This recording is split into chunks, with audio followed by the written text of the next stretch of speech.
SSLC model എക്സാമിൽ ചോദിക്കാൻ chance ഉള്ള ഒരു ഇമ്പോർട്ടന്റ് ക്വസ്റ്റ്യൻ പിടിച്ചോ. എന്താണ് ചോദ്യം? അയണിന്റെ എക്സ്ട്രാക്ഷനുമായി ബന്ധപ്പെട്ട ഒരു ചോദ്യമാണ്. Iron extracted from the haematite using the blast furnace. Blast furnace എന്ന സംവിധാനം ഉപയോഗിച്ചാണ് ഹെമറ്റേറ്റിനെ അയൺ ആക്കി മാറ്റുന്നത്. അപ്പൊ അയണിന്റെ രണ്ട് ഓർസ് അറിയാം, ഒന്ന് ഹെമറ്റേറ്റും രണ്ടാമത്തെ മെഗൻറ്റേറ്റുമാണ്. സോ ഈ രണ്ട് കാര്യം നമുക്കറിയാം. ഇവിടെ ഒരു ഇക്വേഷൻ കൊടുത്തിട്ടുണ്ട് കേട്ടോ.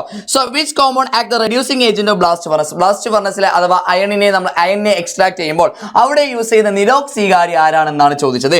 സോ റെഡ്യൂസിംഗ് ഏജന്റ് ആരാ ചോദിച്ചാൽ നമ്മൾ ഒറ്റയടിക്ക് ഉത്തരം പറയുന്നു CO ആണ്, അഥവാ കാർബൺ മോണോക്സൈഡ് ആണ്. സോ സെക്കൻഡ് ക്വസ്റ്റ്യൻ നോക്കിക്കോ. ചുവടെ നൽകിയിരിക്കുന്ന സമവാക്യങ്ങൾ പൂർത്തിയാക്കുക, അഥവാ ഈ ഇക്വേഷൻ പൂർത്തിയാക്കാനെന്ന് പറഞ്ഞ് ഫില്ല് ചെയ്യാനാണ് പറഞ്ഞത്. ഒന്നാമത് CaCO3 നമുക്കറിയാം ലൈം സ്റ്റോൺ ആണ്, ചുണ്ണാമ്പ് കല്ലാണ്. സോ കാക്കോ3 എന്ന് പറയുന്നത് ഇത് ഹീറ്റ് ആണ് കൊടുക്കുമ്പോൾ രണ്ടായിട്ട് ഡീകമ്പോസ് ചെയ്യും, വിഘടിക്കും. ഒന്ന് CO2 ആണ്, രണ്ടാമത്തെ ആൾ ആരാ ചോദിച്ചാൽ നമുക്കറിയാം CaO അഥവാ കാൽസ്യം ഓക്സൈഡ്. ഈ കാൽസ്യം ഓക്സൈഡ് എന്തായിട്ട് നമ്മൾ യൂസ് ചെയ്യുന്നത്? ഫ്ലെക്സ് ആയിട്ടാണ് യൂസ് ചെയ്യുന്നത്. So what is the meaning of flex? എന്താണ് ഫ്ലെക്സ് എന്ന് ചോദിച്ചാൽ ഗാങ് ആയിട്ടുള്ള SiO2നെ റിമൂവ് ചെയ്യാനുള്ള ആളാണ് ഫ്ലെക്സ് എന്ന് പറഞ്ഞാൽ. സോ സെക്കൻഡ് ക്വസ്റ്റ്യൻ നോക്കിക്കോ. ഇവിടെ A ആരാ ചോദിച്ചാൽ CaO ആയിരിക്കും, SiO2 കിട്ടി. അപ്പൊ B ആരാണ് ചോദിച്ചാൽ CaSiO3 എന്ന് വരും, അഥവാ കാൽസ്യം സിലിക്കേറ്റ് എന്ന് പറഞ്ഞ സ്ലാഗിനെ കിട്ടുന്നു. സോ അങ്ങനെയാണെങ്കിൽ ഈ മൂന്നെണ്ണം പഠിച്ചിട്ട് പോയിക്കോ.